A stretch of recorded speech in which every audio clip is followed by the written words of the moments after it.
El Ejecutivo prepara una propuesta de reforma fiscal para recaudar 6.000 millones de quetzales. ¿Qué consecuencias tendrá esta iniciativa y cómo afectará a la economía? Ese es el tema de la noche. Participe con el hashtag SF Impuestos 2017. A continuación, la nota con la información.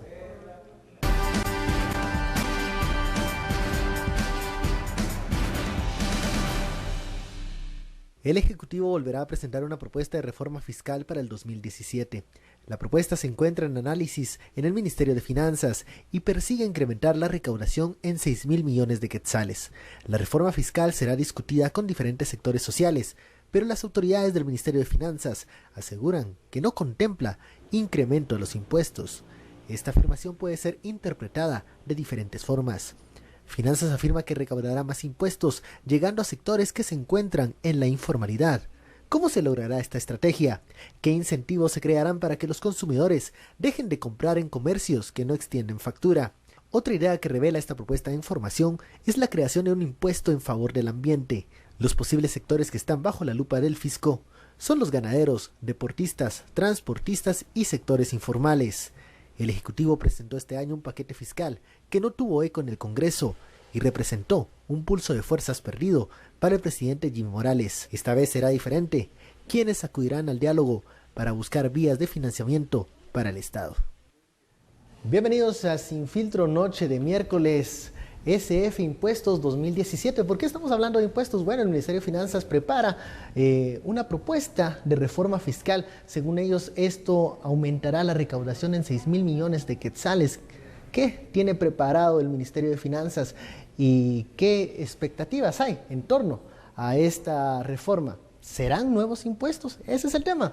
La etiqueta SF Impuestos 2017. Damos la bienvenida a nuestros analistas, Philip Chicola y Estuardo Zapeta. Muy buenas noches. Buenas noches. Siempre que se escucha reforma fiscal hay un fantasma en el ambiente en donde pues pareciera que el gobierno va a caer en la tentación de crear o incrementar los impuestos, una medida que sabemos que es impopular muchas veces. Pero ¿qué es lo que está proponiendo Finanzas? ¿Qué es lo que tiene pensado Finanzas? Nos habla de la economía informal. ¿Qué tan factible es formalizar a todos estos contribuyentes que en este momento no lo hacen y lograr lo que no pudieron hacer durante 2016? Philip. Bueno, vean, es que siempre que se habla de aumentar la recaudación tributaria, hay varias rutas. Digamos que está la ruta fácil, que es decir, pues subamos impuestos. Paquetazo. Paquetazo. Claro. ¿Por qué les digo que es la ruta fácil? Porque lo que hace ahí es básicamente ponerle más peso a la procesión. Que a quienes ya pagan, que ya se saben cuánto es, bueno, en lugar de que paguen, qué sé yo, 12 de IVA, subámosle a 13, 15 y ese aumento lo voy a recaudar directamente. Como les digo, esa es la forma fácil. La forma compleja, pero que es la que no se aborda aquí en Guatemala con suficiente profundidad, va por la línea del combate a ciertos fenómenos estructurales de la economía guatemalteca. Fenómenos como, por ejemplo, la informalidad. El Centro de Investigaciones Económicas Nacionales, en su último estudio, cuantifica la informalidad en casi un 73% de la actividad económica nacional. Ahora, ¿hay incentivos para formalizarse en estos momentos? Es que ahí momentos? es donde viene lo complicado, porque vean, entonces, si el 73% de la actividad económica nacional se está dando fuera de la formalidad y no está pagando impuestos, pues entonces implica que hay un mercado cautivo ahí que hay que llegar y empezar a recaudar de ese mercado. Lo que pasa es que aquí es donde por eso les digo que es la forma compleja, porque las SAT entonces tienen que primero generar mecanismos para incorporarlos a la formalidad. Segundo, hay que generar incentivos. Tercero, hay que generar medidas de coerción. Es que ¿por qué hay informalidad? Porque nadie la persigue. Cuarto, hay que generar modelos cruzados que permitan generar pues los mecanismos fáciles para incentivar a que el usuario ya no consuma en la informalidad, sino que se vaya a la formalidad. Ahora, pero Philip, lo urgente siempre le gana lo importante en estos temas, ¿no? Ese es el problema. Ahora, si nos vamos por esa vía compleja, Estuardo, vamos a obtener los ingresos que ya el Ejecutivo está presupuestando para el 2017. O sea, así como lo maneja Philip, este proceso llevaría mucho tiempo. No se tendrían esos ingresos tan preciados, tan necesarios para los próximos 3 meses, por ejemplo. El presidente Jimmy Morales y el ministro de Finanzas ya hicieron un lanzamiento en 2016 de una reforma fiscal, un paquetazo. Y vimos cómo les fue. Les fue como chucho en feria, les fue horrible, ¿verdad? Porque venía aumento a la telefonía, venía aumento a la comida, venían un montón de cosas que no son factibles. Y ahora dice que necesitan 6,000 millones. Aquí hay varias preguntas que hay que hacer antes de siquiera empezar a analizar cómo le van a llegar a ese número.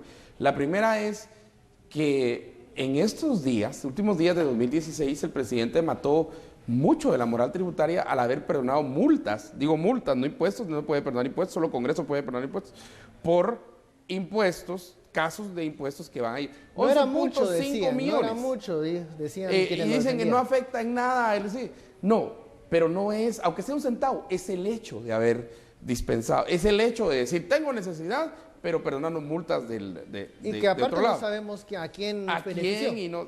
Segundo, por eso te ponía el primer caso, la primera vez que en 2016 se fueron por una reforma fiscal, entre comillas, y lanzaron esa colección, había impuesto a la electricidad, aumento de impuesto a la minería, había impuesto a la telefonía, bueno, tenían de todo de ahí le fueron quitando aquí, le fueron quitando, y al final quedó nada. El segundo es perdón. ¿Y esto parece lo mismo? ¿Ves que es lo mismo? ¿O tratan de innovar en lo que cuatro áreas fallaron, en las que ellos quieren entrar? La primera es el área de un impuesto por el medio ambiente. Ya antes teníamos nuestro debate fuera de aquí. Si nos vamos nos vamos en la lógica de Coase, de Ronald Coase, o nos vamos en la lógica de Pigou, ¿verdad? De cómo vas a cobrar un impuesto. Si lo cobras por daño causado, lo cobras por daño posiblemente que causará una actividad industrial. Uno no sabe si tienen claro eso. Segundo, un impuesto a la informalidad. O sea, decirle a los de Almolonga, y un saludo a todos los de Almolonga que nos están viendo, tenemos un gran público ahí en Almolonga, de Totonicapán, todos los de Chimaltenango, Pachicía, Pazú, los de Zacatepeque, Santa María y todos los que producen mini vegetales, todos los que producen arveja china, los que producen brócoli.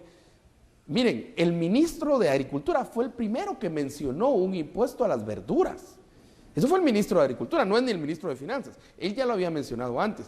Mi pregunta es cómo lo van a cobrar cuando es una actividad que la gente va al mercado y se compra, es parte de eso que llamamos economía informal, pero en realidad esa es la verdadera economía. ¿Cómo lo van a cobrar? Hablan también de un cambio en las importaciones, a la ley portuaria, ¿verdad? Hay un fenómeno muy interesante aquí. Y es que los datos revelan que en realidad la entrada por número de furgones, por metros cúbicos o cualquier forma que lo midas va subiendo, pero lo declarado en impuestos va bajando. Quiere decir que tenemos ahí una brecha que se llama contrabando, pues, y contrabando por aduanas primero. ¿Hay incentivos en esta propuesta? Si busca crear incentivos para tributar. Fíjese que en la propuesta que se estuvo discutiendo a mediados de año había un concepto que a mí me parecía bastante atinado, que básicamente lo que hace es generar incentivos para que el consumidor busque consumir, valga la redundancia, en la formalidad. Vamos a una pausa, vamos a hablar de esto, cómo incentivar al consumidor para que, vaya a la formalidad. ¿Estará aterrizada esta propuesta? De eso vamos a hablar al regreso, ya saben. ¿Pero es al vendedor o al consumidor? Cuidado. Vamos a discutir, vamos a ver cómo lo plantea el Ejecutivo. Al regreso, ya saben, la etiqueta SF Impuestos 2017. Volvemos.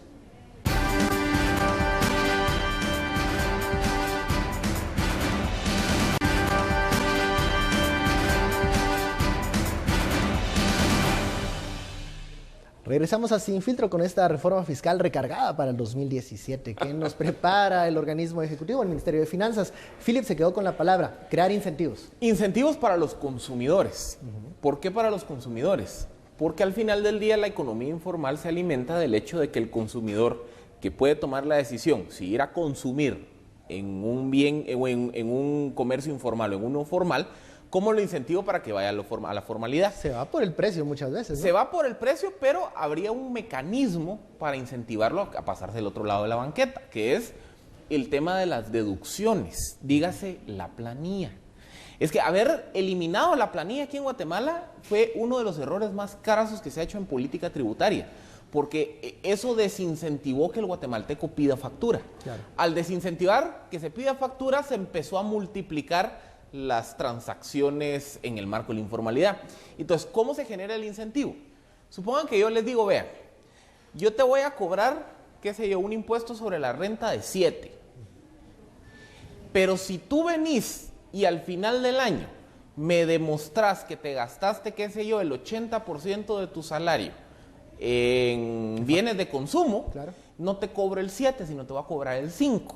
Entonces, yo consumidor voy a tener el incentivo de juntar facturas, de consumir en la formalidad, porque al final del año voy a poder deducir un poquito mi impuesto sobre la renta. Y el beneficio es que voy a fortalecer el IVA. Y entonces, ya en un ejemplo microeconómico, cuando yo consumidor me veo en la disyuntiva de, bueno, ¿dónde voy a ir a almorzar? ¿Con la carreta de panes allá afuera que no me va a dar factura o al establecimiento que sí me la va a dar? Si yo ya pienso en que yo tengo que coleccionar facturas para fin de año, voy a empezar a dejar de lado la informalidad y me voy a ir a consumir a la formalidad. O sea, ese es un mecanismo para que el consumidor se vuelva una especie de policía tributario. Ahí hay un primer modelo. El segundo modelo, que ya lo hablábamos fuera de aire y que también se ha discutido durante varios años, es la idea de una especie de impuesto, un flat tax o un monotributo a ciertas actividades que se prestan a la informalidad, como por ejemplo la venta en los mercados. ¿Un monotributo que sería bajo? Un monotributo bajo sobre la venta bruta en los mercados. Entonces, ¿qué pasa? La SAT va a los mercados, registra a todos los vendedores, establece los mecanismos de control y le dice, bueno, si usted vende 100, me paga el 3%. Entonces, lo que pasa es que genera un sistema fácil de cobro y de fácil cálculo. Y ese es el mecanismo para que la informalidad en masa empiece a pagar. Y el tercer mecanismo tiene que ver con las cadenas de valor y la factura especial, que es lo que se ha tratado de implementar en el sector café y en el sector cardamomo. Y es, si yo soy el vendedor final o el exportador, Estuardo es el intermediario y Benkei es el productor, de la cadena el único formal soy yo. Claro. Entonces lo que se hace es que yo voy con Estuardo y le digo, Estuardo, mira, pues te voy a comprar tu producto. Solo que, ok, vos me lo querías vender a 100, ok, no te voy a pagar 100, te voy a pagar 88. Esos 12 que no te estoy pagando, yo te lo voy a retener de IVA y te voy a dar una factura especial. Y yo, como consumidor final o como exportador o como distribuidor final, voy a actuar como una especie de cobrador de la SAT. Entonces, ya Estuardo, si ya no quiere que yo le retenga ese 12, se va a tener que ir a formalizar, porque él formalizando me va a poder dar factura. Claro, entonces, ya no existe ese... Y entonces por eso les digo, es un mecanismo en donde entre todos nos tenemos que controlar para yo ya no ir a consumir a la informalidad.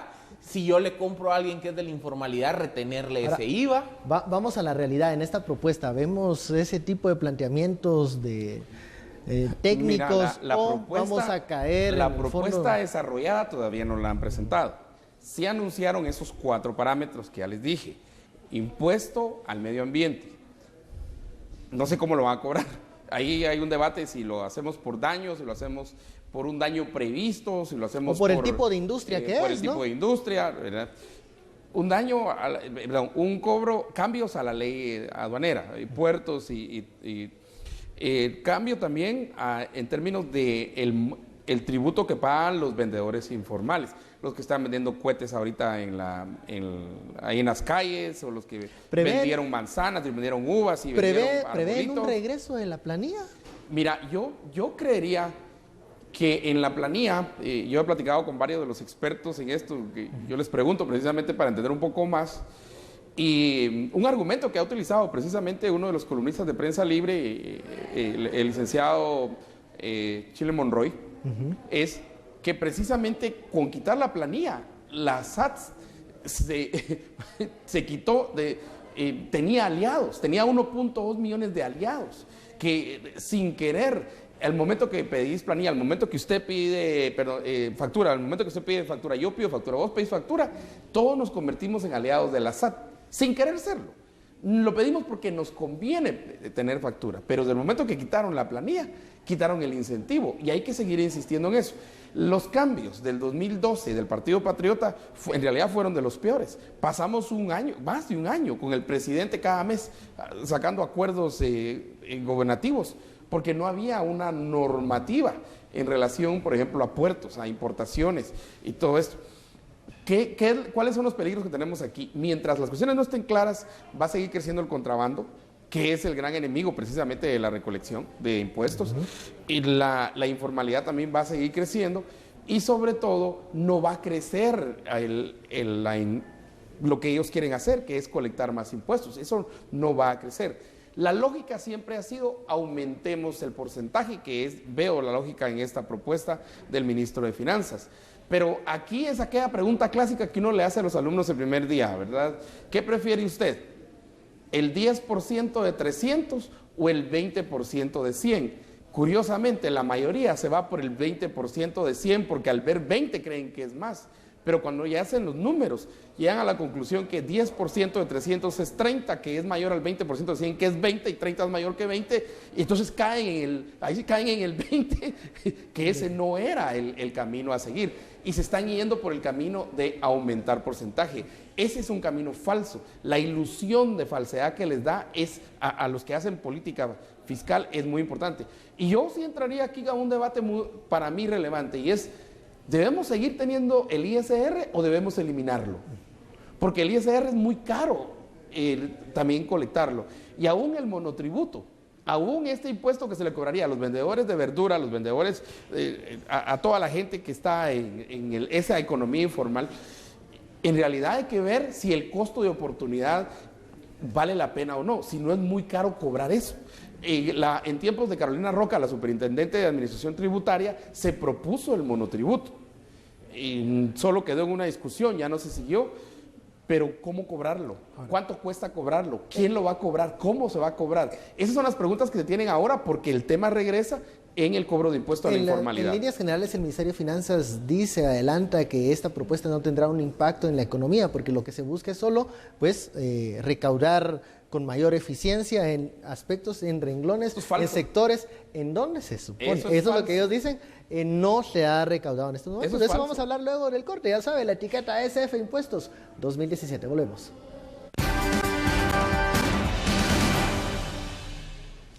Regresamos a Sin Filtro con el tema de los impuestos 2017, esta propuesta que está en este momento analizando el Ministerio de Finanzas, que se estaría presentando el próximo año. Ellos hablan, las autoridades de finanzas, que no existiría un impacto económico con esta propuesta, porque lo que se busca es llegar a sectores que antes no tributaban. ¿Qué tan cierto es esto? Ya Estuardo nos lo adelantaba antes del corte, él decía, no es cierto, siempre hay un impacto. ¿Hay un impacto en la economía cuando se hablan de este tipo de temas? Este es un tema de economía básica, y es cualquier impuesto genera una distorsión en el mercado. Hay unos que generan más distorsiones que otros. Por ejemplo, los impuestos a productos específicos. Los impuestos a productos específicos, lo que pasa es que tienen una base muy pequeña, o sea, es poco lo que se recauda por impuesto, por ejemplo, al combustible, que al cemento, etcétera, etcétera, pero distorsionan mucho el mercado, o sea, generan un costo muy significativo en la economía a costa de recaudar poco. Por ejemplo, el impuesto, el ISR. El ISR tiene un costo muy alto de recaudación, pero se sobreentiende que es quizá el impuesto más progresivo, en el sentido que quien gana más paga más. El impuesto al valor agregado, el IVA, es un impuesto que tiene un costo relativamente bajo de recaudación, pero sí tiene la distorsión que es un impuesto que, como se le dice en la teoría fiscal, un impuesto regresivo. ¿Por qué? Porque al pagarlo todos, le genera un importe más alto en proporción a su ingreso sobre quienes tienen menos ingresos, a diferencia de quienes tienen más ingresos. O sea, esto nunca hay una receta blanco y negro, sino que todos los impuestos generan costos en algún lado y generan beneficios en otro lado. ¿Y esta discusión cómo repercute entonces en los agentes económicos? En este caso, por ejemplo, yo creo que, a ver, si la idea de la propuesta de la reforma es incorporar a la formalidad la informalidad, en teoría, eso lo que debería generar es mayor dinamismo de la economía formal.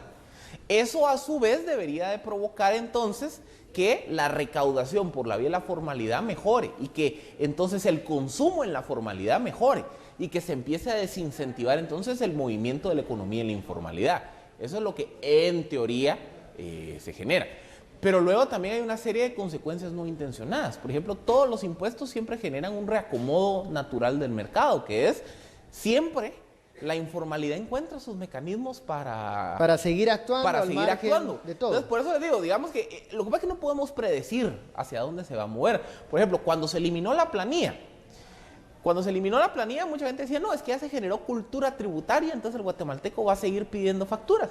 Pues 3, 4 años después de eso resultó que no. Que se pedía factura para las deducciones. Si yo ya no tengo el incentivo de obtener una devolución sobre mi ISR, entonces no pido factura. Entonces, ¿qué hice? Esa reforma fiscal, que en teoría iba a fortalecer el ISR y dejar igual el IVA, pues fortaleció un poquito el ISR, pues hizo que se cayera el IVA. Entonces, por eso les digo, esto nunca hay una receta 100% perfecta. ¿Qué futuro le vemos a esta propuesta? ¿Presentará el Ejecutivo en su momento? Antes, a la pregunta de impacto económico, sí tiene. Y es un concepto en economía que se llama precio de reposición. El mismo anuncio de nuevos impuestos hace, solo el anuncio, sin que entren en vigencia, sin que no sé qué, ya empieza a mover a los agentes de manera tal que empiezan a calcular el nuevo impuesto. Y ahí sí que adivinando, porque no sabes si va a ser un impuesto sobre un aumento del ICR, si va a ser un aumento del IVA, si es un nuevo impuesto, por ejemplo, al medio ambiente, como lo están proponiendo. No sabes. ¿Qué es precio de reposición? ¿Qué pasa si ponen el nuevo impuesto y ese nuevo impuesto me agarra y yo sin pisto para pagarlo? Entonces empiezo a cobrarlo desde ahora. Es el mismo anuncio, por ejemplo, cuando sube el precio del barril de petróleo. Esto es bien difícil explicarlo en la universidad y explicarlo aquí, pero lo que hace uno es se adelanta, ¿verdad?, a tener los recursos para poder reponer el producto que voy a vender la semana siguiente. Lo llamativo es que cuando baja el petróleo casi que nunca cambia el precio de la gasolina. Porque esa gasolina que tenés tiene otro precio. La compraste con precio alto. Y la vas a mantener hasta que entre el nuevo caro producto. Para vender barato. Claro. Ese es un principio en comercio. Todo lo altiplano, todo lo... Entonces sí tiene repercusiones porque empieza a enviar mensajes negativos a los mientras si llega o no llega, la gente se prepara. Yo sé que impuesto lo dice la palabra, no se impone, pero si sabemos que genera todo este tipo de incertidumbre, de debate, ¿qué va a pasar con el diálogo fiscal? ¿Qué va a pasar con la mesa para discutir? Bueno, si hay una necesidad de ingresos, ¿cómo generar? Porque yo creo que aquí uno de los errores ha sido que el gobierno de turno siempre cree tener la verdad absoluta en el tema tributario y no les pregunta a los demás, sino simplemente impone sus recetas. Vemos la del PP, fue un fracaso. ¿Cómo puede comenzar o dar frutos un diálogo fiscal que sea realmente técnico y que nos dé algunas luces de por dónde ir y no solo lo que diga finanzas? ¿Por dónde? Mira, primero, no lanzar estos sustos así de impuestos 2017. Esto ya prejuzga muchos sectores. Ya preparó la mentalidad de las personas para... y acordate que lo hacen siempre el Jueves Santo, el Viernes Santo o 2 días antes de Navidad. Siempre lo hacen así. Siempre es así. Un paquetazo debajo del árbol. Paquetazo Santa Claus o paquetazo de verano, ¿verdad? Siempre los hacen por ahí, por esos días en los que la atención está en los tamales o está en el curtido y en otras cosas, o en la playa. Pero Estuardo, el presidente Jimmy Morales, al parecer, durante este año dejó pasar una oportunidad de diálogo que los mismos empresarios le propusieron para debatir este tema de ingresos. Es que mira, los impuestos, por ser una cuestión técnica, yo creo que lo que menos debería estar sujeto es a diálogo, debe estar sujeto a la evidencia empírica. ¿Qué es lo que funciona y qué es lo que no ha funcionado en otro lado? Simple y sencillamente a eso debe estar sujeto. Y esto de estar anunciando impuestos y después tirarlos a diálogo, ¿qué es el diálogo? ¿Y quiénes dialogan? Miren, dialogan los que ponen el impuesto con quienes lo van a cobrar, pero nunca dialogan con quienes lo vamos a pagar. ¿Y quién lo va a pagar? Es usted, sos vos, soy yo. ¿Va a dar resultados? Vamos a pagar. ¿Va a dar resultado? ¿Algún diálogo es necesario o simplemente vamos a ver la receta ya anterior? Lo que pasa es que, a ver, yo creo que hay 2 tipos de diálogo, el político y el técnico. Y yo creo que en este tipo de discusiones se requiere de un diálogo técnico, porque el caso de la propuesta del Patriota, que realmente era la propuesta que venía desde tiempos de la UNE, el problema es que se adoptó como una verdad absoluta. Entonces se dijo, esto va a resolver los problemas del ISR y demás. O lo que el gobierno trató de aprobar hace unos 6 meses, que cargaba mucho impuestos a productos específicos. Vean, la magnitud del diálogo debería ser sentar a técnicos y que los técnicos expongan sus argumentos sobre los pros y contras del diálogo. De la propuesta fiscal. O sea, que no sea un documento impuesto, sino que haya una discusión técnica, es decir, bueno, dada la estructura de la economía guatemalteca, dados sus patrones de comportamientos, ¿cuáles son los impuestos que menos distorsiones generan y que más nos pueden generar recursos? ¿cuál es el mejor mecanismo de procedimientos administrativos para cobrar mejor? ¿Cómo podemos llegar a la informalidad? ¿Qué mayores controles en el gasto? ¿Qué mayores controles hay que hacer? Y luego también la otra cosa que a mí siempre en la discusión fiscal me molesta es que cuando se habla de una discusión fiscal siempre se habla del tema de impuestos, pero la discusión fiscal es muy amplia, muy integral. Y hay un tema que a mí nunca, o sea, yo nunca lo he escuchado que se discuta, que tiene que ver con los candados presupuestarios. Para mí los candados presupuestarios son de las peores aberraciones que tenemos en nuestro sistema. Distorsionan. Porque, ¿qué pasa? Los ingresos. Supongamos, corramos el escenario de que se aprueba algo, una buena reforma fiscal, entre comillas, y que se recauda el día de mañana 5,000 millones de quetzales más. Esos 5,000 millones de quetzales no se pueden agarrar y decir, bueno, este año nos vamos a enfocar en salud. No porque se puede, porque ya está asignado. O sea, de esos 5,000 yo le tengo que dar 5% a la San Carlos, tanto por ciento al deporte, tanto por ciento a las MUNIs. Entonces, lo que me va a quedar para priorizar en política pública va a ser como 500 millones, si bien me va. Entonces, una discusión pendiente en este país es que tenemos que quitar la rigidez presupuestaria. Es que a ver, ningún gobierno, ni actual ni futuro, bajo las reglas actuales pueden priorizar gasto. Claro. No se puede decir, hoy la crisis de salud, invertamos en eso. Porque Mañana hay candados presupuestarios que se deben respetar. Bueno, y esa va a ser una discusión que va a quedar pendiente para otro foro de estos, ¿no? Candados presupuestarios. Y el otro lado de la ecuación, que es el crecimiento económico. Bueno, también. Una cosa es hablar de impuestos, pero de eso depende si realmente está creciendo la economía. Exactamente. Hemos llegado al final de esos 30 minutos. Estuardo, Philip, muchísimas gracias por su análisis y muchísimas gracias a usted por su sintonía. Esto fue Sin Filtro. Feliz noche. Nos vemos mañana.